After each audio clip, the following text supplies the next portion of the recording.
Do you believe Uber and Lyft will leave?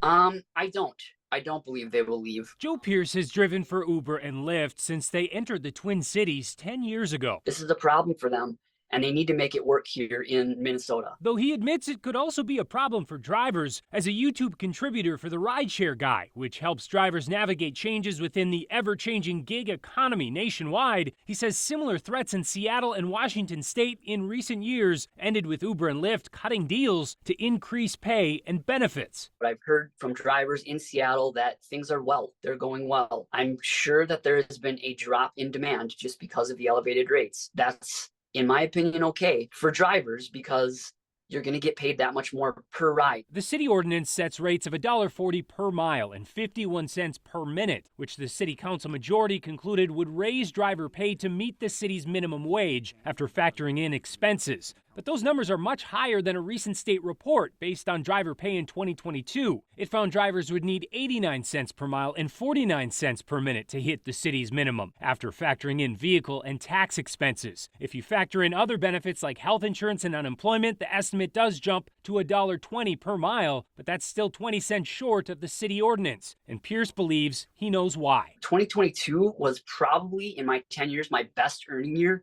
for Uber and Lyft because they were trying to come out of the pandemic. They're trying to get drivers to get out on the road.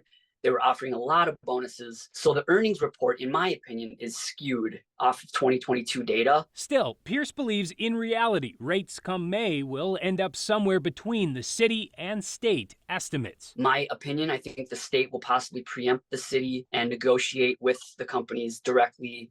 And however that negotiation process goes, I think both sides will come to the table and figure out something amicable. In its latest statement, Uber writes, "We know that by working together with all stakeholders, we can achieve comprehensive statewide legislation that guarantees drivers a fair minimum wage, protects their independence, and keeps rideshare affordable." Do you think customers should, regardless, be prepared to maybe be paying more? Yes. Do I think it will be a drastic change? No. Do I think it could be anywhere from like a 10 to 20% hike on rates? Yes. Uber and Lyft have said increases would be closer to 40%, assuming, of course, they don't follow through on their threats. If this all falls apart and May 1st comes, nothing changes, and Uber and Lyft follow through, even temporarily, what will you do? I'm not really sure, honestly. Again, I drive about 15 to 20 hours a week.